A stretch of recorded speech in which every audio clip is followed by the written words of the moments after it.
आप एक 40-year-old को फिनिशर एट नंबर 9 खिला के भी आईपीएल टाइटल नहीं जीत सकते। ये चेन्नई टीम को आप जितने बार भी आप डालेंगे किसी आईपीएल सीजन में, वो हर बार क्रैश आउट ही करेंगे, क्योंकि ऑक्शन में वो हार गए थे। इन द सेंस जब आप टीम पेपर पे देखे तभी आपको लगा था कि unless Ashwin, Jadeja and Noor have like out of the world seasons, there is no chance they are making it. मतलब ये तो 2011-12 वाली कोई आईपीएल टीम लग रही है जो कि 120 स्ट्राइक रेट में खेलती है, पावर प्ले में विकेट्स बचाती है मिडिल ओवर में, और डेथ में कोई 1-2 छक्के मार देते हैं तो फैंस पूरे खुश हो जाते कि अरे क्या धमाका कर दिया। Hello and welcome to one cup cricket. दोस्तों, आईपीएल का आधा सफर लगभग पूरा हो चुका और ऐसे में सभी टीमों की नजरें प्लेऑफ में जगह बनाने को जुड़ी हुई हैं। और इसी को लेकर हम एक नई सीरीज शुरू कर रहे हैं जिसका नाम है लीडर्स, कंटेंडर्स एंड प्रिटेंडर्स। सबसे पहले अमित, आपसे जानना चाहूंगा कि ऐसी कौन सी टीम आपको लग रही है जो प्रिटेंडर के कैटेगरी में आती है? जी, अगर प्रिटेंडर की बात करें, हम अपने दर्शकों को भी बता दें कि why are we calling them pretenders, for the very simple fact कि शुरुआत में लगा था कि ये टीमें जो है कंटेंडर रहेगी, ये टीमें जो है आगे जाएगी, टॉप 4 में क्वालिफाई करेगी बड़े आसानी से। पर अब जब आधा सफ़र ख़त्म हो चुका है इस आईपीएल का, अब ऐसा लग रहा है कि नहीं, ये सिर्फ प्रिटेंड कर रही है to be the real deal, they are not the real deal. And I think जो सबसे बड़ा इस प्रिटेंडर की कैटेगरी में एकदम टॉप पे रहेगी वो है सनराइजर्स हैदराबाद। काफ़ी अलग सीज़न बीता है पिछले सीज़न से, अगर देखा जाए तो एक्सपेक्टेशंस बहुत सिमिलर थी, क्योंकि पिछले सीज़न में के थोड़ी बोल सकते हैं कि जो कोर था वो रिटेन किया था। बैटिंग ऑर्डर अगर देखा जाए तो काफ़ी हद तक सिमिलर ही लग रही है, बट उसके बावजूद इट हैज़ बीन सबसे महंगा रिटेंशन भी किया था हेनरी क्लासन को। या exactly, and it has been an absolute U-turn from what it was last year. Abhi it's back to the it's so surprising that they are back to the same place जहाँ पर वो 2023 में थे, जहाँ पे mark उनकी captaincy में 14 में से 10 मैचेस हारे थे। So and now this is happening under Dan Vitteri's leader coaching and Pat Cummins captaincy. तो but yes, to talk about it, बहुत चीज़ें गलत गई हैं उनके लिए। जो ट्रेविस हेड और अभिषेक शर्मा की फॉर्म थी, of course वो उस तरह से नहीं आई हैं। there have been like patches of brilliance shown by both of them, पर they are not as dominating as they were last year। और अगर देखा जाए जिस तरह से दोनों आउट हो रहे हैं ना, there is also एक sense है that the teams have worked on how to get them out. It's not a case of them being in bad form. It's just that they have been found out. Like Abhishek Sharma बार वही of side पे ही tries to room बना के खेलने की कोशिश करते हैं, वहीं पर आउट हो रहे हैं। Travis Head also is like top of off के, अगर आप लेफ्ट आर्मर डालते हो उनके सामने, he is not in at his best. So वो चीज़ें हुई है वेयर इट सीम्स दैट जहाँ पर you expect them to enforce the pace of the innings, वहीं पर ब्रेक लग जाता है और उसके बाद से they are in recovery mode। और रिकवरी मोड में भी एक प्लेयर जो कि उनके लिए बहुत इंपॉर्टेंट होना था, Nitish Kumar Reddy, he has looked woefully out of form. He has looked out of form. It's not a case of him being found out. It's just like I think वो पिछले साल से if you look at पिछले 12 महीने में बहुत cricket खेले, like the amount of cricket that he has played, I'm pretty sure there must be a sense of fatigue as well, although he's a young, very fit cricketer, but still he's been part of India's T20 side, he's been part of the test side, so there is, I think, an amount of fatigue. And then Henrik Klaasen, again another classy batter, but at the same time वही है कि जब आप 10वें या 11वें over में आते हैं when the score is 120 or 130 and now you're having to come in at 5th or 6th over when you're 30 for 3, तो कॉन्फिडेंस उनका भी अलग रहता है। And despite all of that उन्होंने अच्छा परफॉर्म किया है, बट फिर भी जो कॉन्फिडेंस है फिर वहाँ से he can not contribute like 80 of 30 as he used to do last season. So yes, ये सब चीज़ें काफ़ी ऑफ द वो चली गई है, ऑफ द ट्रैक चली गई है। एंड देन बॉलिंग की हमने बात करी है that they took a punt on Mohammed Shami, it just did not work out. Mohammed Shami अब आई थिंक मैचेस भी नहीं खेल रहे हैं, they had to get back Jaydev Unadkat. So yes, bowling जो कहीं ना कहीं काफ़ी टाइम तक निर्भर करती थी टी नटराजन और भुवनेश्वर कुमार पर, अभी दोनों दूसरे अलग टीम्स में जा चुके हैं। स्पिन उनके पास कोई एक रिलायबल ऑप्शन स्पिन का दिखा नहीं है। कभी राहुल चहर आते हैं, कभी so that's the trouble with Zishan. them. Yeah, Zishan has emerged as a good player, but again, he's not your you know one player you can like वो आपकी टीम के यूजी चहल नहीं हो सकते, तो वो सब चीज़ें बॉलिंग अटैक एकदम फ्लैट लगा है, बैटिंग कोशिश करे जा रहे हैं but they have been found out. So yes, this has been a season to forget. And honestly अगर 6 में से 6 जीते शायद तब भी उनका चांस बनता है, बट इस टीम के जो हालात है, जो कॉन्फिडेंस है, वही अभी बहुत डाउन लग रहा है. So it's very unlikely that they can go 6 out of 6 now. Amit, मेरे ख्याल से तो आई थिंक डेनियल विटोरी के पास भी इस बात का कोई जवाब नहीं था, क्योंकि जब उनसे पूछा गया कि भाई एसआरएच इतनी बुरी तरीके से विफल क्यों हो रही है, तो उन्होंने भी कहा कि जो हमारा टेम्पलेट था वही हमारे लिए क्लिक नहीं कर रहा है.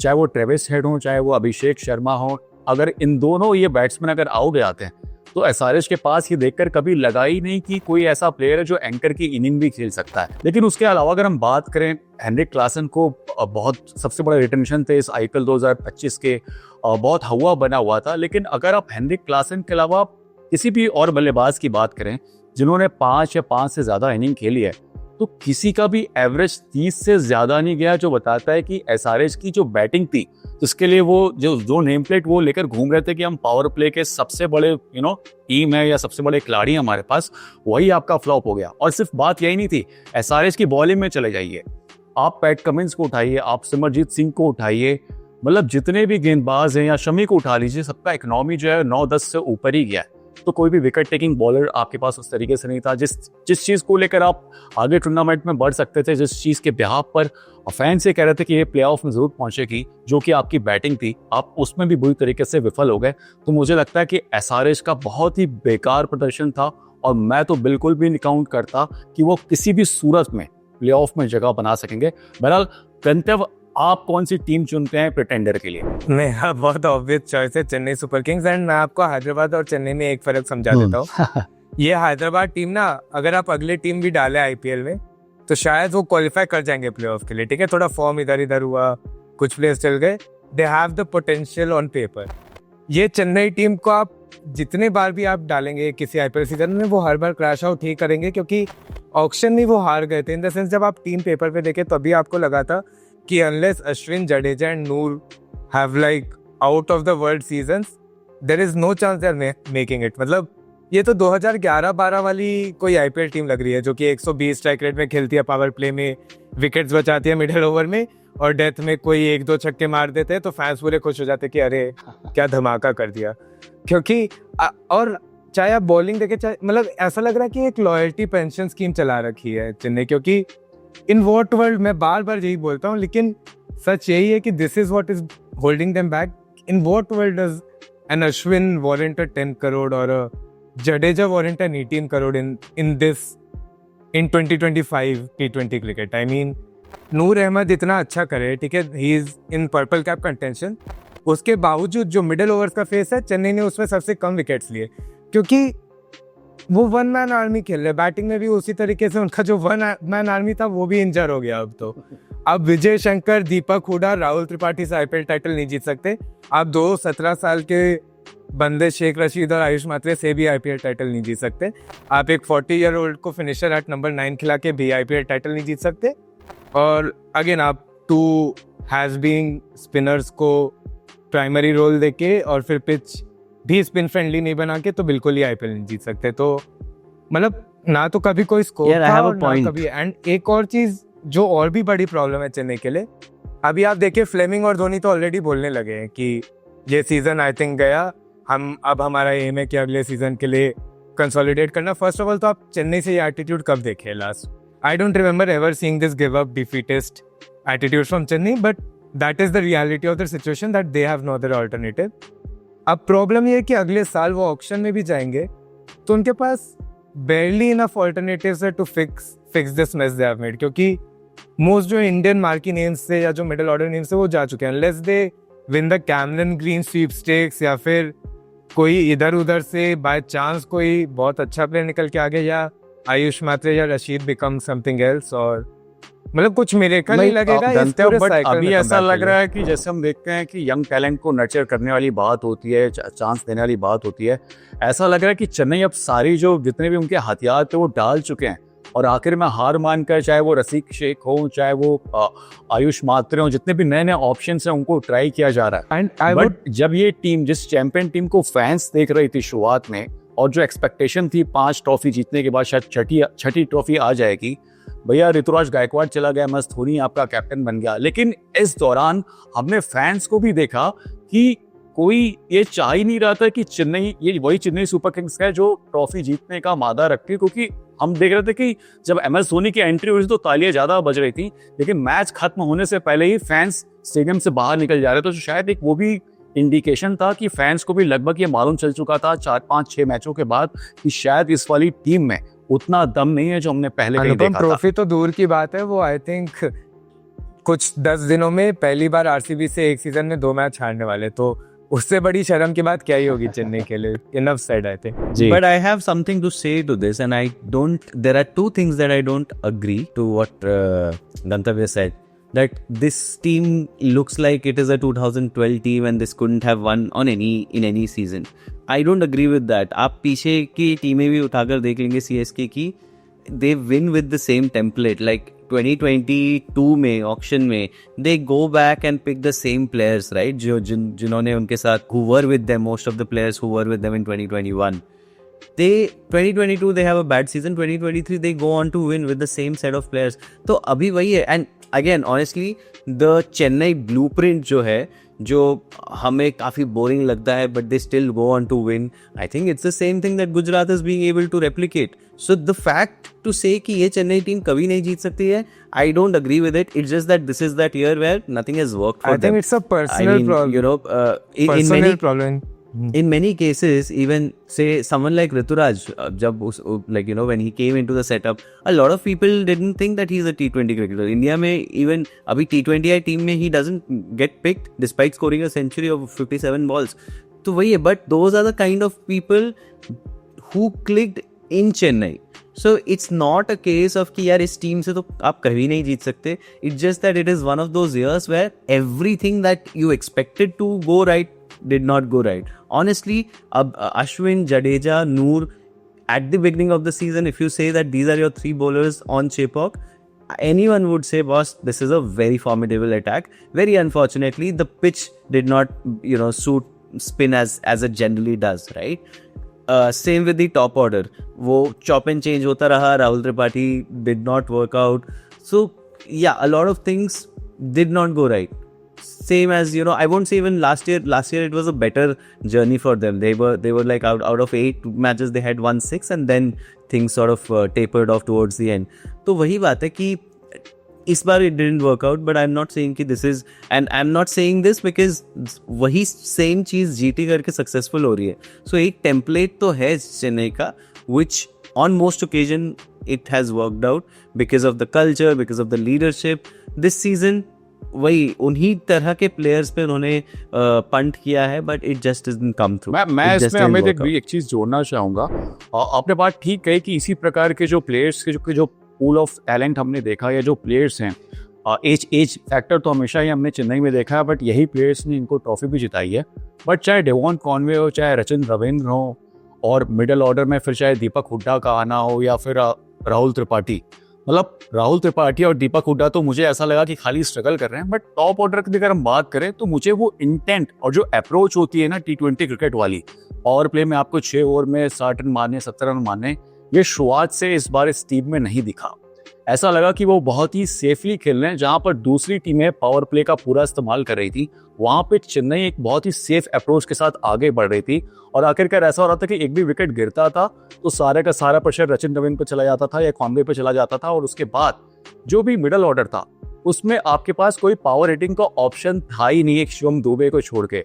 तो जो चेन्नई में हमने पहले देखा है, चाहे ओपनिंग पार्टनरशिप हो डेवॉन कॉनवे की, या ऋतुराज गायकवाड़ की, या रचिन रविंद्र की, या उसके पहले शेन वॉटसन हो, या फाफ डु प्लेसिस हो, वो कहीं ना कहीं जो स्पार्क था अच्छे से पावर प्ले को यूटिलाइज करने का, बैटिंग के दम पे आगे बढ़ने का, वो कहीं ना कहीं एक बड़ा फैक्टर था. उसके पीछे जो उनका इंटेंट था वो कहीं ना कहीं इस बार मिसिंग था. वो माइंडसेट दिखाई नहीं T20 क्रिकेट वाला.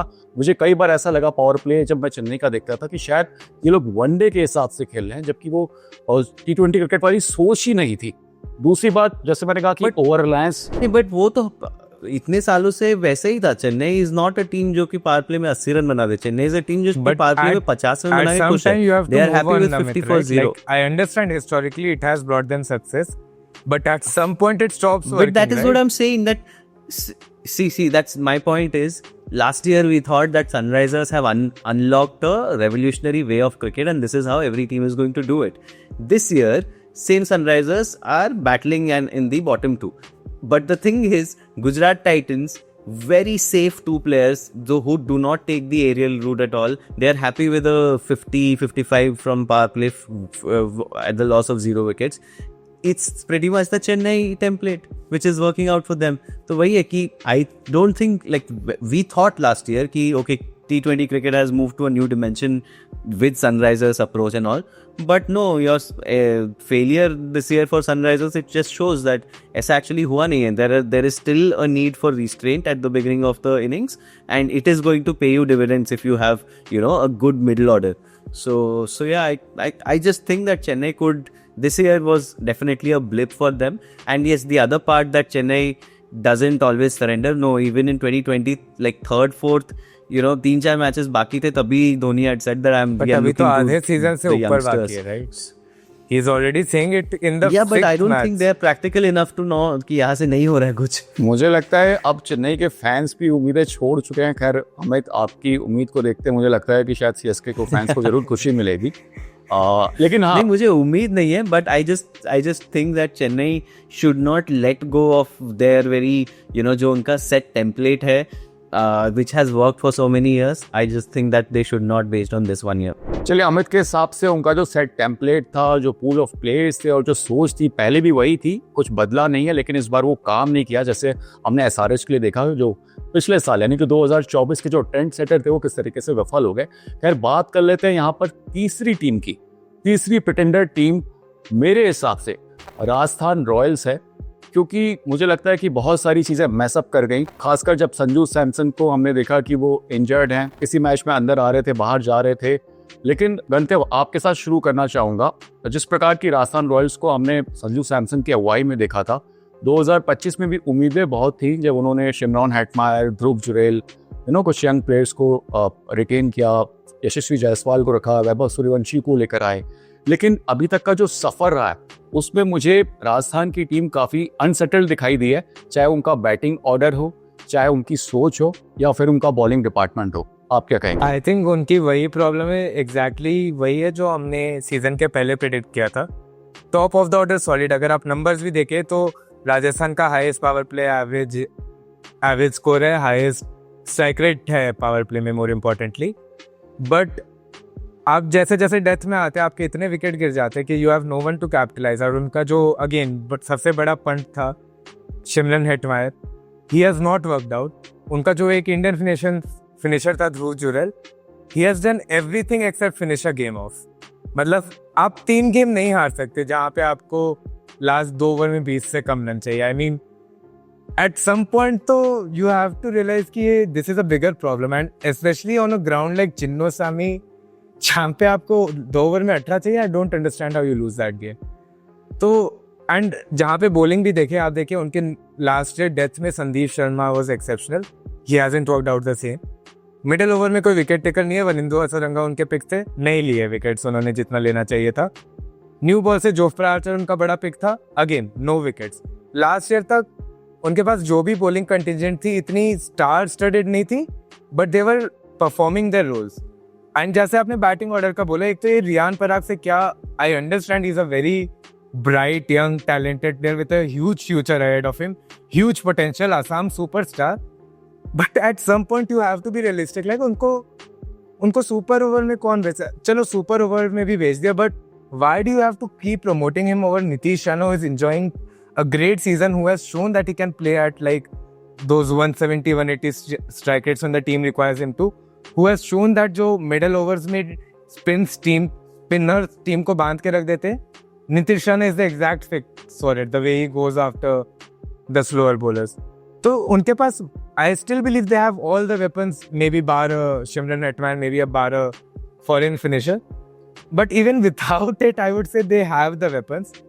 It's just that no one is performing up to the mark because there seems to be no clarity in the team as to किसका रोल क्या है, क्या टेम्पलेट ऑफ क्रिकेट खेलना चाहते हैं, क्या वो एक 250 टीम बनना चाहते हैं एसआरएच जैसे, या फिर क्या वो चेन्नई गुजरात जैसे एक सेफ ब्रांड ऑफ क्रिकेट खेलना चाहते हैं? क्या वो न्यू बॉल से अटैक करना चाहते हैं? क्या फिर वो असरंगा को as a defensive bowler use करना चाहते हैं? क्या थीक्षाना का रोल क्या है टीम में? आज थीक्षाना भी ड्रॉप हो गए, तुषार देशपांडे को क्यों खिलाए जा रहे हैं वो, जब आकाश मधवाल जैसे टैलेंटेड बॉलर्स रखे हैं? कुमार कार्तिकेय आए, एक दो मैचेस में अच्छा किए, again no use of him. This is the same team that says we like to keep giving new players chances and groom young talent. But season के बीचों बीच भी तो वो करना पड़ेगा ना, मतलब you have to back the performers also at some time. आप बस टैलेंट ग्रूम करने के लिए एग्जिस्ट नहीं कर सकते. ये IPL है, ये प्रोफेशनल कम्पिटिटिव लीग है जिसको मिलियंस ऑफ लोग देखते हैं, तो you have to be here to win. If you are not here to win then what else you here for, जैसे कपिल देव ने कहा था. बिल्कुल अमित, टूर्नामेंट से पहले जब हमने इस टीम की बात की थी तो काफ़ी मजबूत नज़र आ रही थी और one of the most strongest contender थी प्ले ऑफ की रेस के लिए. लेकिन आज जब मिड सीजन बीत चुका है, हम इसी टीम के बारे में बात कर रहे हैं जो प्रिटेंडर में काउंट हो रही है. क्या कहेंगे? ऑनेस्टली एक जो शुरुआत होनी चाहिए थी वो नहीं हुई, एंड दैट इज़ बिकॉज मेरे हिसाब से Sanju Samson is a good leader. The way we have seen him operate in the last few years, he is a good leader. But आपको फर्स्ट 3 मैचेस में ही आपका लीडर नहीं खेल रहा है. Riyan Parag is captaining your side. Again I am not here to comment on his leadership abilities. He has actually done quite well for Assam, but again Assam is a very different, all the players are from the same state and everything. Here you have players like Jofra Archer, Vanindu Hasranga, pretty much the superstar of the T20 world. So them having to play under someone like a Riyan Parag, who's I would say plays himself itself is not very much. ठीक है, पिछले साल 470 run मारे थे, but उसके अलावा उतना उनके क्रेडेंशियल्स अभी स्ट्रॉन्ग नहीं है, राइट? सो वो जो शुरुआत में उनकी गाड़ी ही बोलता ना ऑफ ट्रैक चली गई, having to play the first 3 matches under Riyan Parag's captaincy, then Samson coming into the team, that also affecting combinations and everything. उसके बाद से it just didn't click, and I personally think they had the resources. It's just that, and the way the top order has performed, Yashasvi has also got runs, Nitish Rana has scored some beautiful runs. The problem lies with the middle order, and I think I was the one who said Shimon Hetmyer was a good retention, but I would put my hand up and say I was wrong. I don't think, honestly, अब काफी time हो चुका है. अब उनको वही है, वो रियान पराग वाली बड़ी खबर आ गई है, बड़ी खबर. कब तक पुराने वीडियो जाकर मत देखना. कब तक पुराने वीडियो जाकर मत देखना. अमित कन्फेस कर रहा है कि जो एक फैन बचे थे वो भी उस तरीके से क्लिक नहीं किया. So please don't go and watch old videos. So I think वो middle order, honestly 3 मैचेस जो हारी है, which they should have won. Like just imagine they would have been honestly top 4 में रहते अगर वो 3 मैचेस फिनिश कर देते, ये 2 जुरेल एंड हेटमायर. तो जब वो 2 उनका जो काम है वो नहीं कर रहे हैं और लगातार 3 चेजेस वो बॉचअप कर रहे हैं, उसके बाद इट्स आई डोंट नो कितना ही टॉप ऑर्डर कर सकता है, कितना ही आपका बॉलिंग अटैक कर सकता है. So it's not a case of a bad team, it's just that ये कुछ लोगों ने इतना डिसअपॉइंट किया that it has affected everything. And I would pick 3 people. Riyan Parag as captain hasn't been good. Hetmyer and Jurel haven't worked out at all. To be as fair to finishers. them, 3 game वो लोग एकदम winning position में लाके team उनको खड़ा कर दिया. If you cannot do the basics right, and एक बार नहीं किया ठीक है, once in a while fair चलता to है. the opening batters, right? Like fair to the top Exactly, order, yeah. right? मतलब 3 गेम में Yeah. Bar you cannot do this. एक बार कर सकते हो आप, 2 बार भी ठीक है चलो हो गया, 3 बार आई मीन कम ऑन. बिल्कुल अमित, और सिर्फ बात यही नहीं थी, मतलब पूरी team as a unit click नहीं कर पाई. उसके लिए सब लोग कह रहे हैं कि संजू सैमसन नहीं थे, रियान पराग, मतलब उनकी कैप्टनसी में इतनी मैच्योरिटी नहीं दिखी जो हम संजू सैमसन के साथ लगातार देख रहे थे, जो जिस प्रकार की कैप्टनसी उन्होंने रिसेंट ईयर्स में की थी. बट मुझे लगता है कि कुछ खामियां जो हैं IPL ऑक्शन और रिटेंशन के दौरान भी हुई है. ठीक है, आप यंग प्लेयर को नर्चर करने की बात कर रहे हो, but at the same time अगर हम देखें राजस्थान रॉयल का जो पिछले कुछ सालों में परफॉर्मेंस रहा है, उसमें जोस बटलर का किरदार बहुत इंपॉर्टेंट रहा है. जो गुजरात टाइटंस आज हम देख रहे हैं, जहां पर शुभमन गिल हो गए या साई सुदर्शन हो गए, उसके बाद तीसरे नंबर पर जोस बटलर आके कैसे पारी को एक्सीलरेट कर रहे हैं, जिस तरीके से वो रन बना रहे हैं, यही सेम काम उन्होंने राजस्थान रॉयल के लिए भी किया था. और कई मरतबा ऐसा हुआ था, हमने देखा था कि राजस्थान रॉयल्स जब किसी मुश्किल परिस्थिति में होती थी तो जोस बटलर किस तरीके से आके सेंचुरी लगाते थे और बैक टू बैक उनके जो रन आ रहे थे पारियों में, उन्होंने कुछ मैचेस तो ऐसे भी थे जहां पर लगभग मैच हाथ से निकल गया था लेकिन वो मुंह से जीत छीन कर लाए थे।